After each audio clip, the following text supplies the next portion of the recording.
Bonjour, bonsoir, bienvenue dans cette nouvelle émission. On va vous parler actualité et surtout de ce qu'on a pu voir et entendre sur la GenCon Online. Avec nous ce soir, Titus. Bonsoir les amis.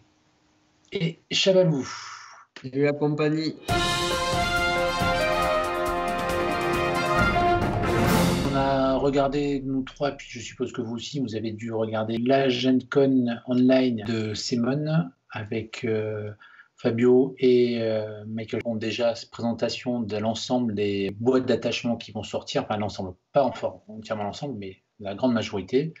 Ils ont commencé par les Stark. Bah écoute, moi j'ai déjà vu de très belles figurines, franchement ça va faire plaisir chez les Stark parce que les gravures étaient un petit peu anciennes, ça va rénover un petit peu tout ça. Donc, on a vu des gravures alternatives des champions Humber là, avec des capitaines, des nouvelles sculptures, donc ça c'était pas mal. On a des nouveautés comme le Kragoman Survivalist là, un cavalier, ça c'est bien.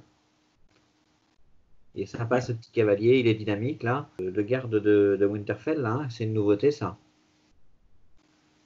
Donc voilà, avec un vétéran mormon aussi. Alors j'ai cru comprendre que, alors vous me rattraperez peut-être, j'ai cru comprendre qu'il parlait d'unités de vétérans justement, des mormons. Après, c'est pas impossible parce qu'ils ont encore dit que de toute façon, c'est pas parce que les numéros s'arrêtaient à 10 que les factions étaient terminées. Donc il y avait des possibilités d'avoir autre chose et qu'ils n'allaient pas forcément se border à des numéros. Il l'a dit et répété, je crois que c'est Fabio Curie qui l'a dit, et ça fait 4 ou 5 fois qu'il le disait. Bien sûr, oui. Que voilà, c'est pas parce qu'on a sur War Council 10 boîtes que de Lannister ou de Stark que c'est fini. Il y aura peut-être certainement d'autres unités. Non, puis les Stark, franchement, faut être honnête, les Stark, c'est les premières figurines sorties. Ça mérite quand même au moins des nouvelles unités pour pouvoir rénover des sculptures un peu plus dynamiques, un peu plus sympas, parce que c'est vrai que les épilistes sont un peu figés quand même, mais pas forcément les plus belles figurines du jeu. Hein. Ils peuvent pas tout avoir. Non, c'est sûr, ils ont les loups que tu n'as pas chez les Lannister, je sais. Ouais. Hein. Mais Ouais. Alors donc là, on voit une première configuration de boîte d'attachement. Pour moi, enfin, j'ai vu deux configurations. C'est soit 10 figurines et un cavalier, soit 8 figurines et 2 cavaliers. Est-ce que les Stark et on verra les Lannister, c'est 10 figurines, un cavalier. ouais. Oh, ça fait des belles boîtes, hein. Encore une fois, franchement, moi je suis assez impatient de les découvrir, hein, parce que je les trouve vraiment sympas. Hein. Après, donc, ils nous ont montré la Nightwatch. Il y avait certaines figurines qui avaient été leakées quelques semaines avant la. Ouais, alors ça c'est la carte. Cette fameuse capacité d'aller poser un stakes, enfin des pieux. Il peut faire ça une fois par partie, je crois. Il peut poser des pieux dans les 2 pas de son unité, donc c'est sympa. Ouais. Je voulais parler du Harden Ranger. Celui dont on avait vu la carte qui avait été leakée il y a quelques mois et dont Michael Chinol a leaké la figurine il y a quelques semaines. Celui qui fait un peu ninja là. Ouais. Donc celui-là on l'avait vu. Après effectivement le recruteur avec son petit fouet. C'est nouveau. Le nouveau, il y a une resculpture du capitaine de la Nightwatch. Donc, le senior builder, celui dont vient de parler Philippe, dont ils ont dit qu'ils aimeraient bien que quelqu'un le peigne en Père Noël, en Santa Claus. Il a un peu le style, quoi. La barbe. Ça peut être rigolo, ouais. Il est gaillard.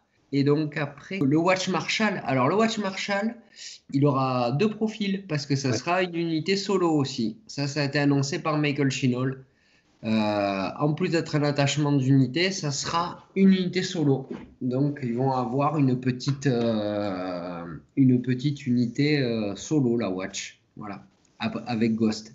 En plus de Ghost. Il faudra que ce soit un petit peu plus résistant que ce qu'on a pu voir chez les Targi, par exemple, avec Jorat Mormont, qu'on n'ose pas sortir parce que il se fait tout de suite nettoyer, quoi. Hein. À cause de morale loupé et il est plus là, quoi.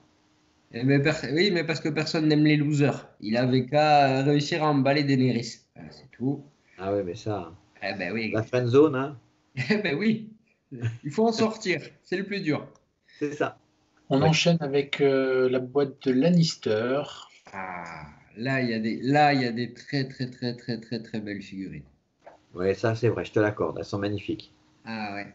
Là, t'as la pose dynamique. Bon, peut-être le nouveau capitaine de la garde avec ses deux plumes sur le côté, là, on dirait un chef gaulois, ou ça me fait penser à Vercingétorix, quoi. Ouais.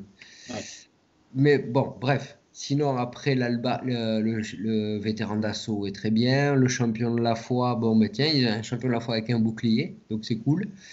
Le tourne kazakh, là, qui est super. On avait vu un dessin de cette figurine-là, qui est très sympathique.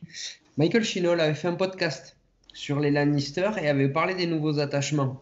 Alors, le tourne kazakh, c'est un attachement qui se met comme Jaqen prisonnier, comme Jaime prisonnier. Il va dans l'unité adverse, il coûte 2 points. Une fois par partie, il met un wound à l'unité, un token condition, et pendant un round, je crois, cette unité ne peut pas recevoir d'ordre ou être la cible de cartes tactiques. Ouais. Ça, c'est la première chose. 2 points. Ouais. Et l'autre, comment dire, attachement à piéton, qui est le Enforcer, celui qu'on voit qui a le bouclier levé, tout ça, la figurine est splendide. Lui, il aurait l'ordre Taunt, il coûterait 1 point. Il aurait l'ordre des comment ça s'appelle, des TEN, c'est-à-dire à 6 pas, à courte portée, test de morale, si c'est raté, charge sur l'unité dans laquelle il est dedans. Voilà. Et après le Clegane Butcher, il l'aurait modifié. Il avait Spread Fear à l'origine, donc il serait toujours à 2 points. Il aurait toujours pas le mot Clegane, enfin l'affiliation Clegane. Et je crois qu'il aurait Sow Terror, alors c'est plus Spread Fear, c'est autre chose, ou Sow Fear, la nouvelle compétence, mais je me souviens plus ce que ça fait. Mais bon, c'est mieux que Spread Fear. Spread Fear qui est la capacité, si l'unité rate un test de panique, une autre unité devient paniquée à long range. Il a un truc un peu plus agressif que ça. Voilà. Une belle proposition de boîte. Ouais, en fait, les deux compétences, c'est Spread Fear et Weekend Resolve. Alors, c'est plus Spread Fear, ça a changé. D'accord. Ça s'appelle. Ouais, mais oui, mais ça, il a expliqué, Michael Chinol, dans le podcast. Comme c'était déjà une version qui était sujette au changement avant la sortie, ils ont changé le. Weekend Resolve, ils l'ont gardé, mais ils ont changé la capacité du dessus. Sans toujours. Il vaut toujours 2 points, ils n'ont toujours pas mis le mot-clé Clegane. Eh bien, écoute, on va passer au Baratheon après.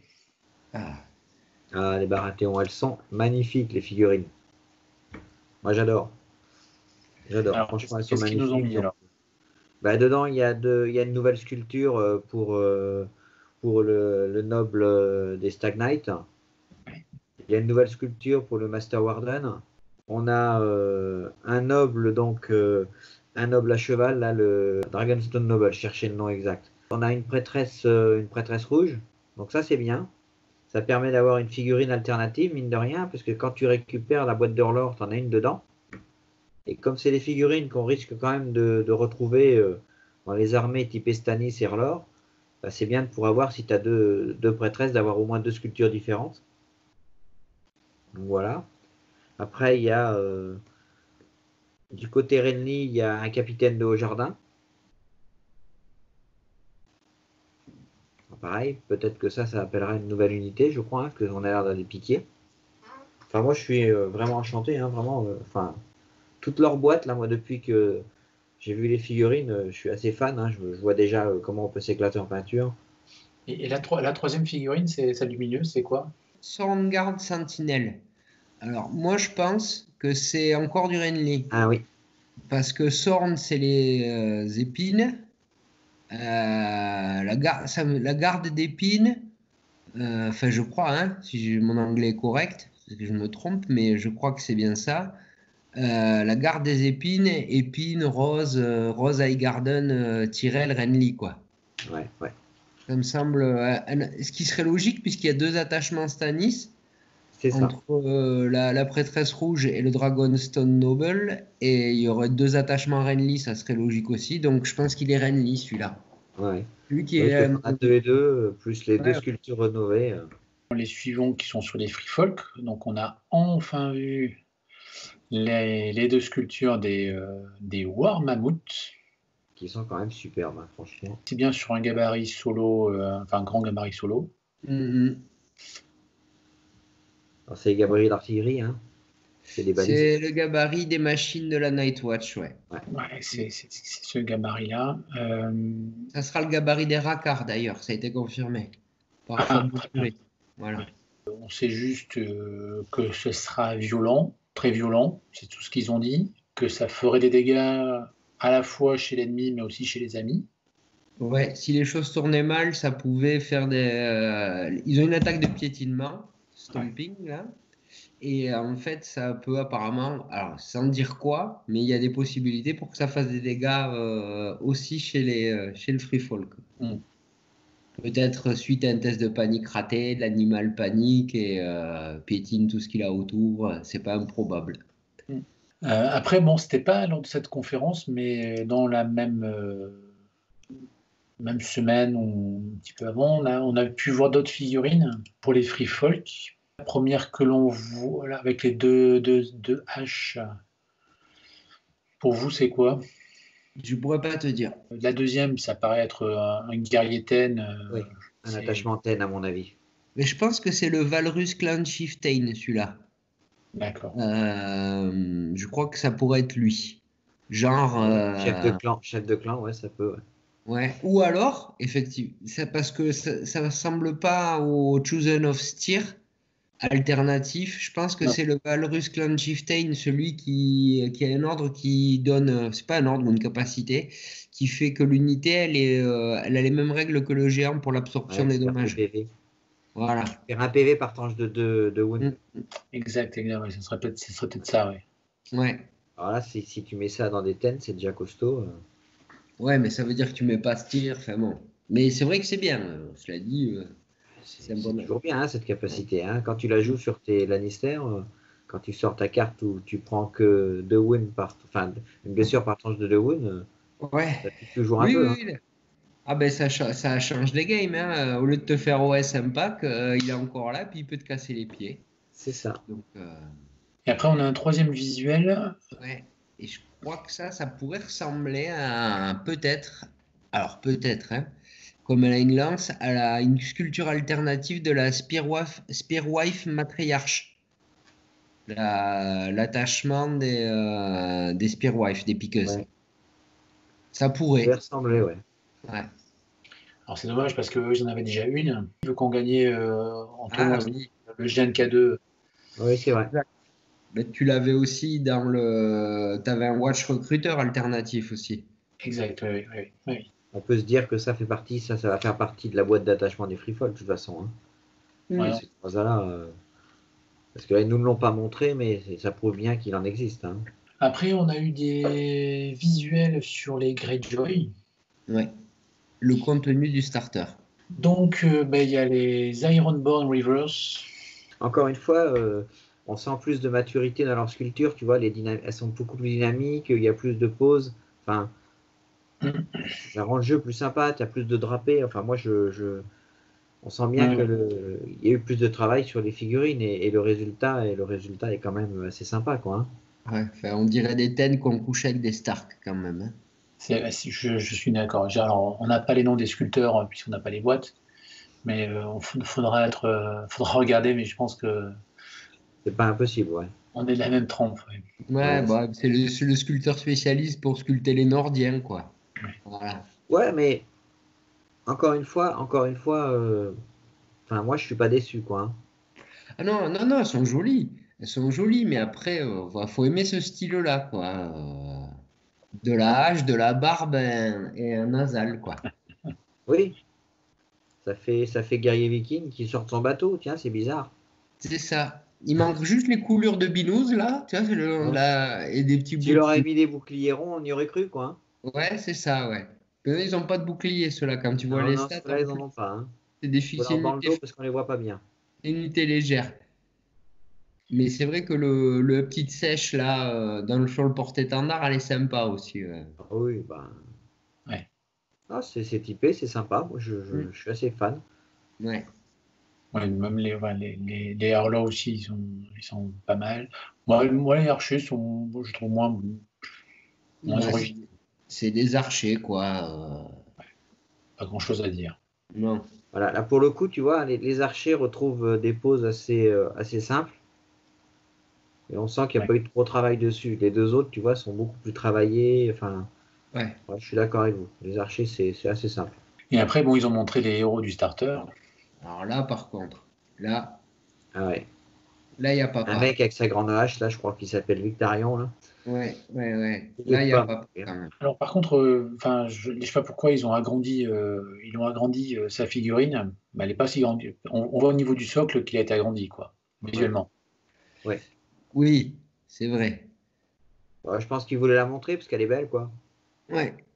Et après, je pense que Achat est un peu plus petite, hein, de toute façon.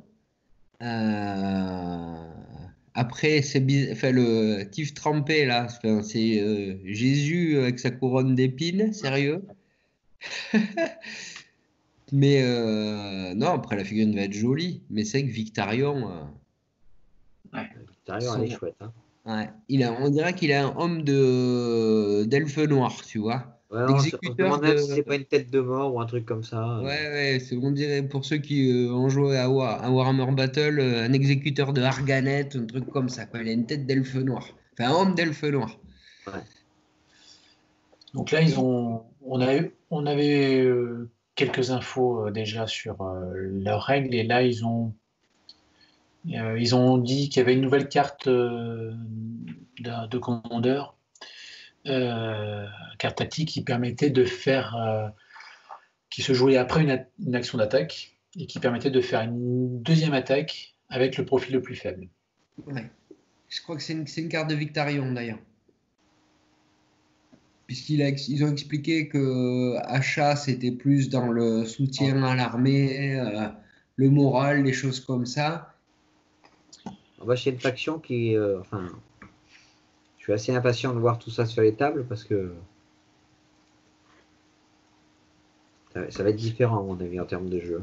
Oui, et puis ils ont leur mécanisme propre, le pillage, qui fait qu'à chaque fois qu'un rang est détruit, ils ont des bonus. Donc ils ont un peu expliqué le concept du comment se jouerait pour bien faire des Greyjoy, c'est-à-dire que quand on a le momentum de l'attaque et qu'on commence à faire des dégâts, ben le but c'est de continuer, continuer, continuer, continuer. Si jamais à un moment la machine se grippe, que l'adversaire arrive à arrêter un peu le cycle de je te fais des dégâts, je mets du pillage, et arrive à contrer ça, il y a mauvais temps pour les Greyjoy, parce que c'est une sorte de canon de verre quelque part. Hein. C'est une armée qui aurait pas énormément de résistance, mais assez de puissance, et pas mal de puissance.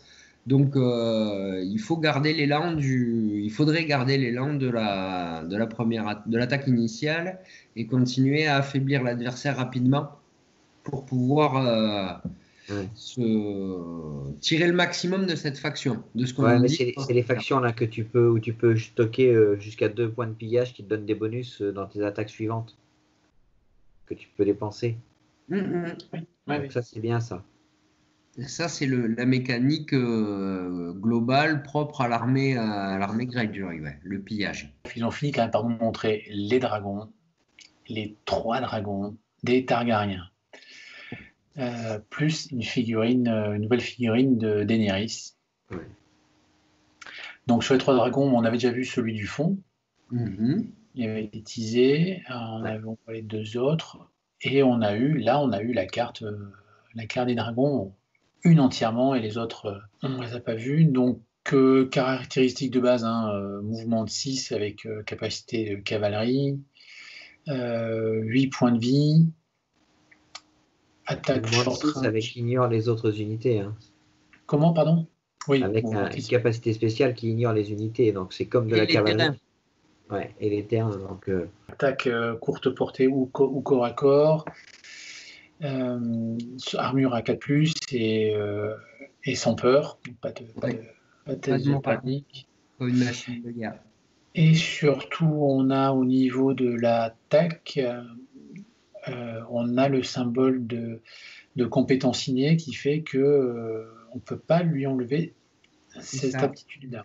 Non. C'est assez important, c'est assez nouveau d'ailleurs que ce soit à ce niveau-là. Ouais. Et donc on voit juste Drogon dont la capacité est de faire dès 3 plus 3 wounds, de rendre l'unité paniquée en même temps. Celle-là ou une autre. Oui, cible ou une autre. Oui. Et c'est alors après, on n'a que la carte de Drogon complète, hein, parce que les autres, oui. je pense que ce sera différent. J'espère, sinon je vois pas trop l'intérêt. Parce que les attaques ont des noms différents. Donc Drogon, c'est le feu noir. Je pense que c'est Viserion. Viserion, c'est le doré. Alors, bon, peut-être. Et il a Golden Fire. Et après, donc, Rhaegal, il a Jade Fire. C'est l'un ou l'autre. Enfin, voilà, vous corrigerez vous-même. Donc après, effectivement, on ne sait pas ce que ces feux-là vont faire spécifiquement. Bon, cela dit, ils vont tous garder leur base, c'est-à-dire un mouvement rapide. On passe au-dessus des unités, on passe au-dessus des terrains. Donc lui, il peut passer au-dessus d'une palissade, il n'y a pas de problème. Et après, voilà, ils ont des attaques spéciales. Bon, cela dit, on peut dire un petit mot sur Drogon. C'est une sorte de pyromancien. Il a vicieux au tir et au corps à corps. D3 plus 3 wounds. C'est encore plus simple. Si tu regardes, il n'a pas de dés d'attaque. Donc, si tu lui enlèves des dés d'attaque, il n'y a aucun intérêt. Pas de jet pour toucher. Voilà, donc Martial Superiority, ben ça marche pas, hein. Je t'enlève 2 dés, ben oui, mais j'en ai pas. Donc voilà. Qu'est-ce qu'il y a d'autre qu'on peut dire? Effectivement, le week-end, du coup, bon, ben ça va pas trop servir. Le vulnérable va servir, le paniqué, non. Ils sont immunisés au moral. Oui. Alors après, tu peux toujours, tu as des cartes qui te permettent d'avoir des bonus quand tu attaques des unités paniquées ou des unités weekend. Bon, ça peut s'entendre. Mais pour le reste, tous ces effets délétères-là, ils vont pas vraiment les prendre, quoi. Les seuls effets délétères qu'ils vont prendre correctement comme les autres, c'est je te canarde, je prends des dégâts et le vulnérable, ça peut fonctionner. Il faudra les tuer d'un coup, hein, parce que 8 PV, pas de morale derrière, il faudra tomber 8 PV. Hein. Oui. Et puis, du coup, ça fait 8 rangs quand ça prend un objectif. C'est ça. On n'a pas le coup en point. Non. On n'a pas le coup en point, ça va spéculer. Et aujourd'hui, la grande interrogation. Ouais. Est-ce qu'ils vaudront 2 ou 3 points? On ne sait pas. moi, je m'avance un peu. Je dis entre 7 et 9 points. Voilà, ça passe à la télé, ça vous le saurez. Moi j'ai vu une proposition qui m'a bien plu en fait, c'est le dos des 3 dragons à 18 points avec Daenerys. Bon, c'est un peu pieux, hein, mais pourquoi pas. Ouais. Ça serait pas trop cher. Hein, non, ça serait pas cher. Non, je rigole, mais 3 bouffioles comme ça, je suis content de jouer Targi, moi. Hein. On les intégrer maintenant, puisque comme toutes les unités sont à minimum 6, il y a un moment, 40 points, ça rentre pas tout. Hein. Non, mais t'imagines si ça fait ça, les 3, 18, enfin, hypothèse. Oui. 3 dragons plus Daenerys 18 points, tes 3 packs de screamers ou tes 2 screamers Outrider, tu les laisses de côté, sans problème. Sans regret, sans verser une larme. Mais même sans connaître le prix globalement par rapport aux caractéristiques, aux capacités, je suis quand même rassuré parce que c'est pas quelque chose qui est imbutable. Non. Voilà. C'est pas quelque chose qui one-shot les unités non plus. Ouais. C'est vrai qu'en termes de jeu, fallait quand même réussir à intégrer. Faut quand même réussir à les intégrer dans le jeu sans qu'ils deviennent la pièce maîtresse du jeu, hein, parce que sinon tout le monde joue ça et puis on s'arrête là. Oui. Donc, et c'est vrai qu'il va falloir trouver quelque chose pour que le coup soit en accord avec ce qu'ils sont capables de faire sur la table et comment on peut se les contrer. Hein. On est toujours en train de réfléchir à ces capacités-là et c'est jamais simple de savoir justement quel coup donner à ces pièces-là. Mais c'est vrai que 8 PV, 4+, C'est pas intuable. Non, non, franchement, moi, Ce qui va te les rendre. j'aurais eu peur qu'ils aient eu, par exemple, 8 PV avec les capacités du géant qui fait. Ouais. Il me faut 2 blessures pour. Alors là, t'es bon, quoi. Ils ont autre chose qui fait l'équivalent. Qui fait pas ça, mais qui te prémunit quelque part et qui va les rendre solides, c'est leur mobilité. Ouais. Donc, si tu es hors de vue, hors d'angle de n'importe quoi, bah, tu l'as là ton armure, tu l'as là ta défense. Si l'autre il est en incapacité de te toucher, parce que tu t'es bien placé, t'imagines que c'est comme un loup. Alors les socles en plus, c'est des socles de monstres, donc de loups. C'est pas des socles de catapultes. Donc ça a peu d'empreintes sur table, ça se cache facilement. Elle est là la défense des dragons, c'est dans leur mobilité.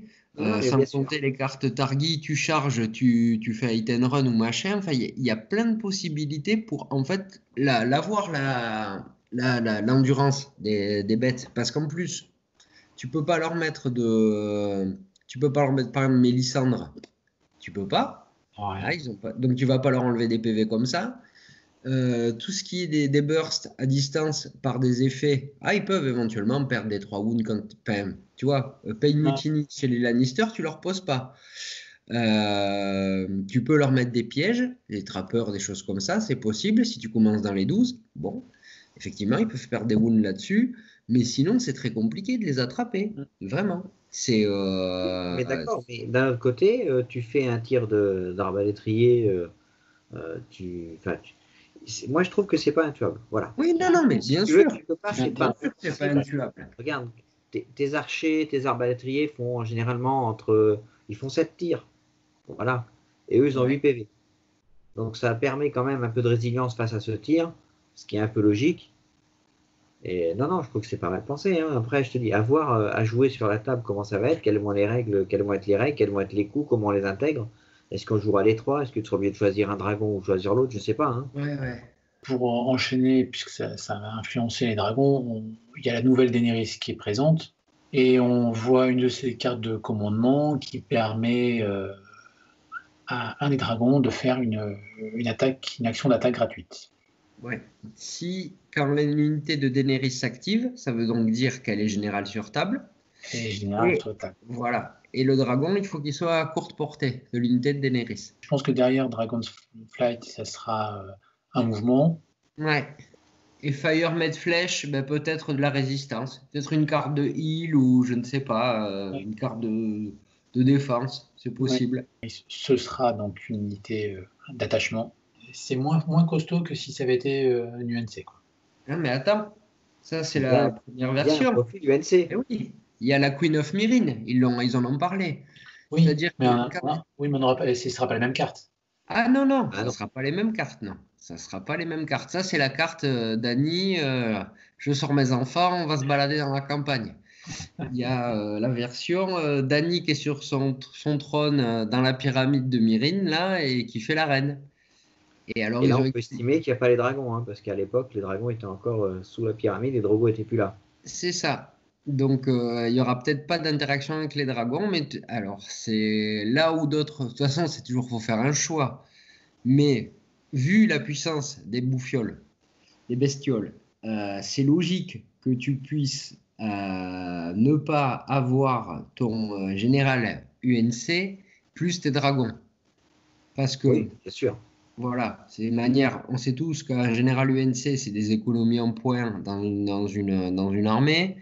Donc, s'ils sont pas donnés, ou même s'ils sont pas. Même si ça coûte 20 points les 3, j'en sais rien, je dis un chiffre encore comme ça, hein, ou 22 points, ou 24 points. Bon.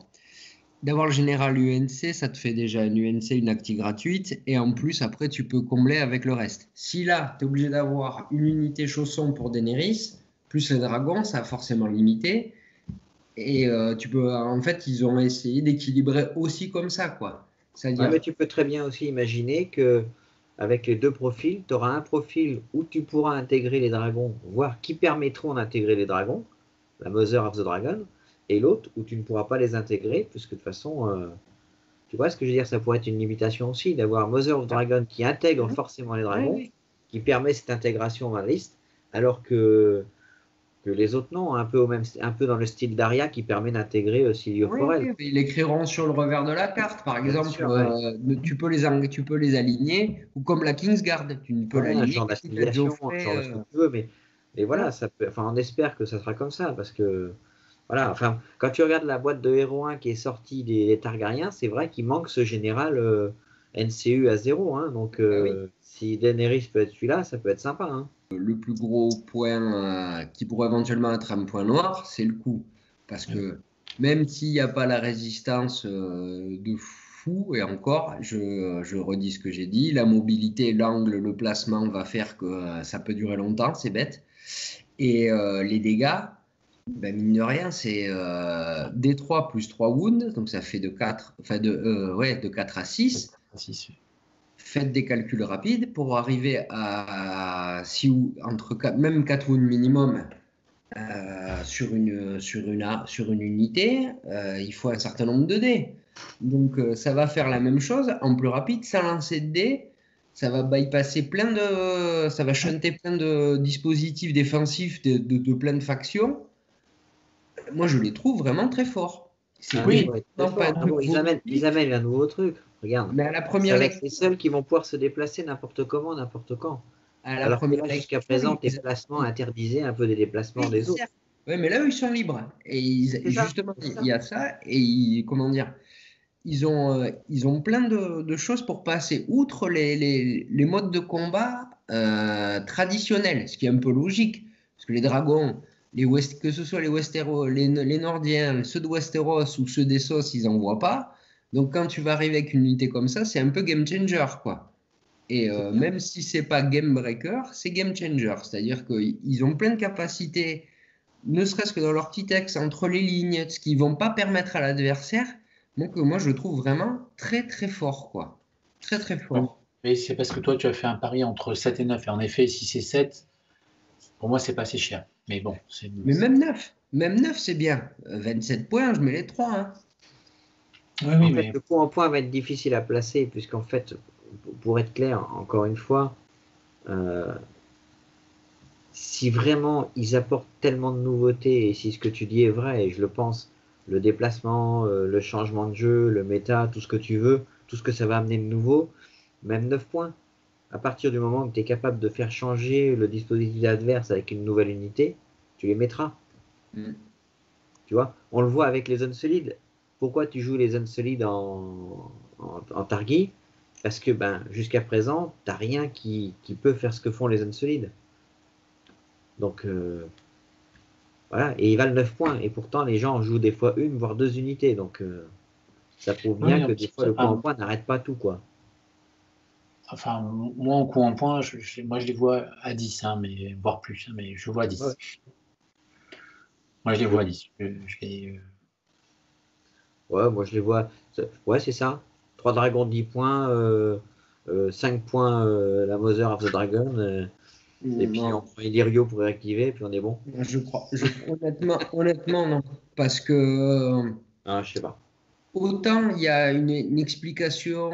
Alors, peut-être que je m'égare, hein, mais que les. Comment dire? Que les insolites valent 9 points. En plus de leurs statistiques, qui sont très fortes, il y a aussi dans le fluff du trône de fer, c'est des esclaves qui coûtent cher. C'est les meilleurs soldats de tout de Essos et de Westeros réunis. Ils valent très cher. Il n'y a que les maîtres les plus riches qui peuvent s'en payer. Bon, Daenerys, elle les a pas volés, mais elle a fait un marché de dupes. Mais bon, ça vaut très cher. Donc. Mais les dragons, elle les a pas payés. Hein. Elle les a payés de sa personne. C'est tout. C'est le cadeau d'Illyrio à son mariage et c'était des œufs en pierre quasiment. Donc il a fallu qu'elle se brûle avec pour les faire naître, pour que pour qu'il y ait l'éclosion des œufs. Donc quelque part, qu'ils aient un point, certes, ça va pas être, faudrait pas, parce que s'ils étaient à 0 comme les loups, alors là tout le monde crierait et à juste titre. Mais quelque part, c'est des familiers de Daenerys, donc ils doivent avoir un point, mais je vois pas. Enfin, je vois ce qui pourrait justifier qu'il soit cher, mais c'est tout à fait entendable aussi qu'il soit pas si cher que ça. Parce que Ouais. quelque part, elle les a jamais payés, ceux-là. Ouais, Tu- faut aussi tu- faut garder l'esprit du jeu. Si tu les as gratuits et que ça retourne le jeu, Pas gratuit, pas gratuit. Je dis pas gratuit, mais peut-être pas un coup à 10 points. Moi, je dis 10 points parce qu'en fait, en gros, j'ai envie de les comparer à la catapulte, qui sera moins efficace que eux. Et la catapulte est à 10 points. Oui, ouais. ouais, mais la catapulte Jon Snow, on lui a pas offert à son mariage. Oui, mais parce que tu parles fluff, tu réfléchis fluff là. Oui. Oui, Ouais, mais c'est oui. pour ça. Ça dépend de la vision que tu en as. Si tu réfléchis, Ghost, il le paye pas, le Jon coût n'est Snow. pas cher. On est d'accord. Rob, il Maintenant, paye il pas faut que tu Vangris. réfléchisses aussi, on en parlait un petit peu d'équilibre du jeu. Et Mhm. si tu alignes ces pièces-là et qu'elles coûtent rien et que en face ça retourne la game, ben non. On est d'accord, mais là on extrapole entre Ouais, rien. je suis d'accord. Entre rien et 10 points, il y a peut-être un juste milieu. Ouais. Moi Et je c'est pense ça qui est parce qu'en marrant, c'est qu'on plus, n'en sait rien en fait. exact, on spécule, on spécule. On spécule. Je pense qu'on pourrait ouvrir un pari, hein. Moi, je pense qu'il faut ouvrir un pari sur BetClick. On devrait pouvoir faire un truc. Moi je suis pas, je dis entre 7 et 9. Alors peut-être 1 à 7, 1 à 8, 1 à 9, j'en sais rien. Je sais pas du tout, mais je dis entre 7 et 9. Ouais, ça pourrait être entendable d'avoir des capacités différentes avec des coûts différents, ouais. Mhm. Ouais, c'est vrai. Parce que là, on voit que Drogon, hein, qui dans le film est quand même celui qui déchire tout le monde, et il met des 3+3. Les autres, ils ont peut-être pas cette capacité-là, hein. Non. Et rappelez-vous ce que je vous disais par rapport Oui. Oui, au scénario des œufs de dragon. Le scénario des œufs de dragon, chaque œuf de dragon a une carte avec des capacités spéciales. Ouais. Donc là, eh ben, le vicieux, c'était la carte du milieu. Bon, certes, on prenait des 3 wounds, mais Drogon, il se prend pas des wounds. Voilà. Mm. Peut-être qu'on aura quelque chose qui va mettre du paniqué avec un autre feu. Ou du vulnérable, ou j'en sais rien, enfin du vulnérable ou de l'affaibli, et peut-être que l'autre, il va, je sais pas moi, Il va tuer toucher des NC. pas les NCU, mais tu sais, les habilités d'une unité, ou quelque chose comme ça. Un effet un peu lénifiant. Le feu noir, c'est du feu noir. C'est de la puissance brute, mais peut-être que le feu doré, il va t'alourdir, tu vois, et te mettre vulnérable, affaibli, et peut-être que le feu de jade, il va peut-être faire quelque chose sur tes capacités d'unité, tes ordres ou des trucs comme ça. Mm. Ça pourrait être aussi bien. Ça et, permettrait d'avoir un peu de souplesse en plus. ouais, puis ça apporterait encore de la réflexion, puisque tu pourrais choisir en fonction de ce que tu veux utiliser. Non, non, mais c'est sûr, hein. Tout on C'est ça. verra. La réponse bientôt. Ouais, Ils sont là, ils sont beaux. C'est ouais. ça. Ils sentent bon le sable chaud. Ah non, Ils c'est pas sont ça. pas, ils sont pas trop gros. Non. Ah, Ils c'est sont des juvéniles, juvéniles. hein. Tu as vu, c'est écrit sur les cartes, hein. Voilà. Des dragons juvéniles. Alors, ce qui serait bien, c'est qu'ils nous annoncent un petit peu un visuel sur ce qui va sortir, quand ça va sortir. Parce que j'avoue que c'est des interrogations qu'on retrouve souvent. Et moi, le premier, des fois, j'aimerais bien avoir une vision un petit peu, hein, sur ce qui va arriver. On nous annonce plein de trucs, donc c'est super teaser, c'est super intéressant. Enfin, vraiment, en plus, je trouve que le boulot qu'ils font est formidable. Je pense maintenant, il faudrait que ça s'organise un petit peu. Mais je suis d'accord avec toi, au moins sur avoir quelques indications de sortie. On sait, ils ont annoncé qu'ils aimeraient que les Greyjoy sortent pour Noël. Ça, ils l'ont dit. Ouais, ce serait Et bien. une indication temporelle, c'est ce qu'on a. Les attachment box, normalement, devraient venir avant les Greyjoy. Mais est-ce que ça va être pas retardé? Est-ce qu'ils vont pouvoir reprendre le même rythme qu'ils avaient escompté, planifié? Est-ce que le Covid et ses conséquences va pas non plus décaler encore les sorties? Voilà. Il n'y a pas que le point des dragons qui est une inconnue, ça aussi, c'en est une. Non, non, mais c'est ça, mais c'est exactement ça. Mais justement, dire, je pense que communiquer un petit peu en disant, on a tel ou tel problème lié au Covid, il y a plein de choses, hein, Ben, on n'est pas sûr. ça a été dit, hein. Chinol le dit à chaque fois qu'il fait une interview en direct, hein. Il explique que ça a retardé pas mal de choses dans l'approvisionnement. Mais comme je crois qu'ils n'ont pas de date fixe, ils ne donnent pas de date fixe. Là, on a des os à ronger, en fait. Chaque Ouais. faction a son nom s'arranger en disant tiens, voilà. C'est pour ça aussi qu'ils font du teasing via leak pour qu'on se dise un peu tiens, voilà ce qui va sortir. Ils communiquent, on ne peut pas dire qu'ils ne communiquent pas. Mais après, je pense qu'ils nous donnent. Ils ne Je peuvent peux pas nous pas dire donner que ce je t'ai qu'ils pas n'ont dit. pas. Je dis pas qu'il n'y a pas de communication. Au contraire, même, je trouve que depuis quelques temps, il y a des vrais efforts de communication. On nous montre des figurines, on nous montre des réalisations, on montre des cartes, on discute sur comment on les a conçues. Donc, non, bien sûr que non, c'est pas ça. Je te dis, il y a juste une variante qui, à mon avis, mériterait d'être un petit peu creusée, expliquée, hein, même si on ne peut pas donner une date, peut-être de manière un peu plus fine que ce qu'il fait actuellement, en disant, voilà, l'ordre des sorties, ça sera ça, et on va essayer de se tenir à ça ou ça, je ne sais pas. Mais c'est vrai qu'aujourd'hui, du coup, on a un panel de sorties annoncé, mais on ne sait pas. Enfin, voilà. Après, c'est un vœu pieux, hein. Moi, je suis enchanté de ce qu'ils font, c'est pas le problème. Juste peut-être être un petit peu plus, allez, pas précis, mais peut-être donné une ligne directrice un peu plus visible et quelque chose à l'horizon, quoi. Parce que là, on ne sait pas. Les Greyjoy à décembre, c'est ça, oui, je suis d'accord. Le reste, Moi, je me fie à ce qui a été dit, mais si ça se trouve, ça sera décalé. Le... Bon, je vais pas faire mon fanboy ou coquesse, mais globalement, malgré le marasme un peu qui a touché pas mal la planète avec cette affaire de pandémie, je trouve qu'on a quand même. Ils essaient de reprendre le fil, quoi. Ils essaient de reprendre le fil. Après la Gen Con qu'on vient de décortiquer, Edge avait fait les annonces des sorties en VF, donc ça date d'un petit moment. D'ailleurs, sur la chaîne OTV, Pierrot, dans son expresso, annonçait ses sorties. Et à l'époque, c'était il y a fin juin, je crois, hein, que Edge avait affiché ça. Il avait dit bon, les sorties d'août, moi, j'y crois pas, ça sera repoussé. Il a été prêt, je crois, je sais plus ce qu'il avait parié, ça m'a coupé ou je ne sais quoi. J'ai presque envie de dire que si ça se passe, je m'en coupe une. Mais je vous dis pas une quoi. Et ben, je crois qu'il y a un report qui est annoncé. il me semble. C'est en Oui. septembre. Hein. Hmm. En Donc septembre. l'info vient d'où, Chabalou? Alors, je l'ai vu sur le Facebook, un groupe autour du trône de fer. Alors, je suis sur 5 ou 6 groupes en même temps, donc, mais ça a été annoncé, je crois, sur le groupe VF de SOIF qui avait un report par rapport aux premières communications d'Asmodée sur une distribution en août des vagues déjà existantes en VO qui n'avaient pas été traduites, qui le sont, mais qui ne seront pas disponibles à date. Voilà, sont légèrement reportées.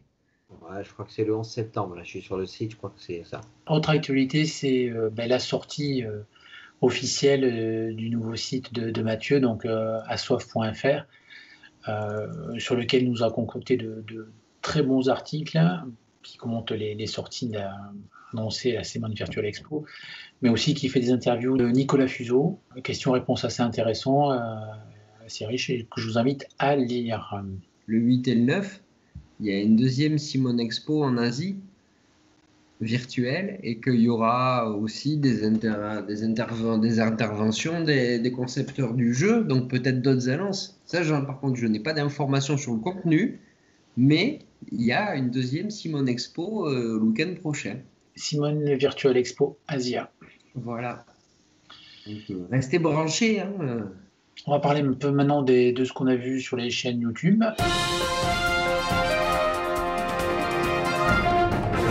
La boussole Wargame qui revient, effectivement. Ils ont été confinés et puis ils nous ont ressorti un petit rapport de bataille sympatoche avec une petite mise en scène de début qui est assez sympathique. Et courageuse, parce qu'il faut le faire. Oui, voilà, c'est ça. Ça dénote un certain recul sur soi-même et d'avoir de l'humour. Donc, ouais, non, c'était sympa. Puis c'est bien de les retrouver aussi. Je voulais aussi parler de la Corneille à 3D. Alors, c'est un nouveau groupe qui, c'est des gens de l'Est dont tu as interviewé certains, Tonin et Bob Bernard, qui fait partie du club et qui est l'un des joueurs de la première vidéo. Donc, c'est sympa hein, d'avoir d'autres chaînes. On voit que la communauté, elle grandit, quoi. Et puis, les chaînes qui font des rapports de bataille font des émules et chacun dans son style, avec son accent. Hein. Dans l'Est, c'est pas le même.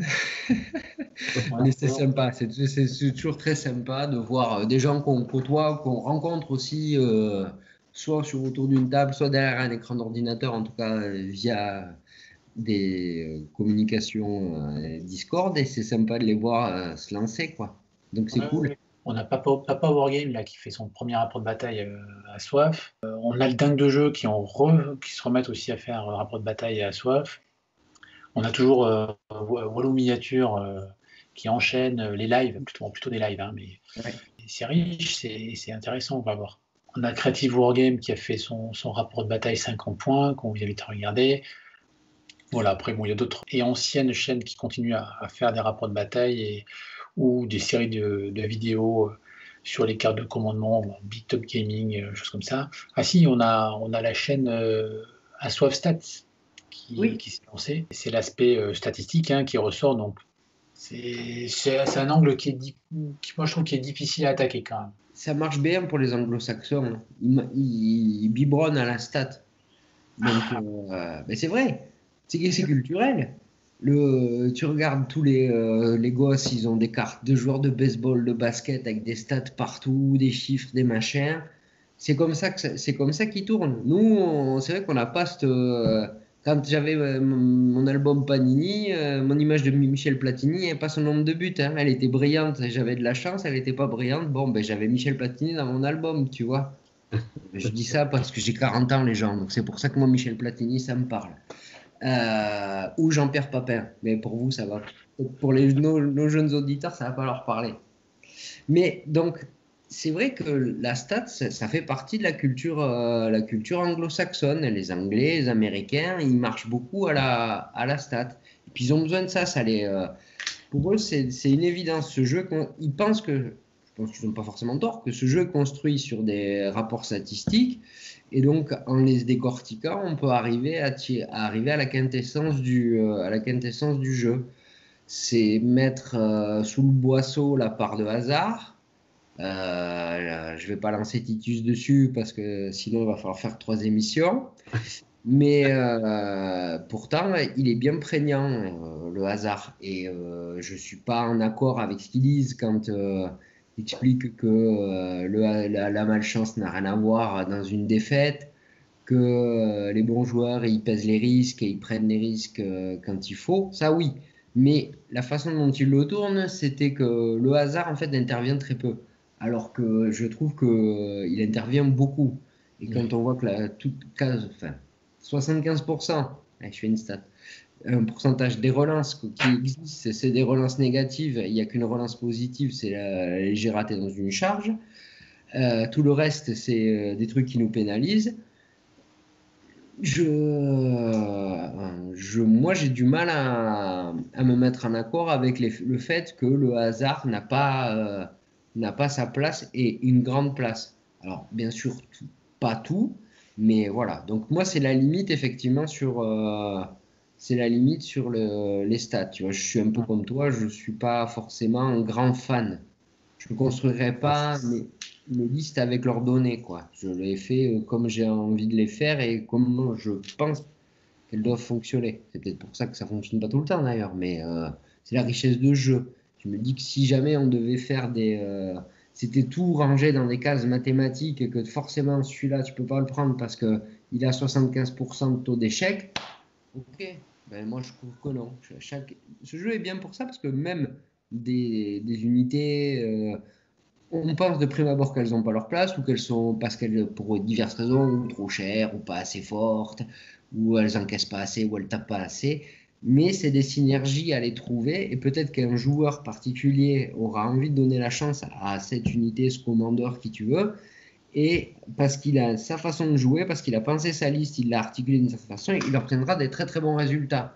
Alors, sur la masse, il sera peut-être 0-1, il sera epsilon dans leur stats, mais ce n'est pas les stats qui font que quand tu es autour d'une table, tu joues contre ton adversaire, c'est pas la stat qui va faire que tu vas gagner, c'est ta façon de jouer, et ainsi de suite. Et le hasard. Et le hasard. Il y a une part de hasard.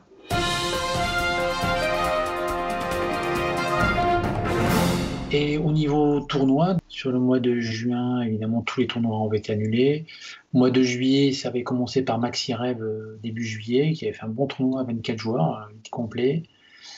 C'est intéressant. Et mi-juillet, un petit tournoi à Cabourg. Fin juillet, à Mandelieu, petit tournoi aussi, moyen, enfin 9 participants.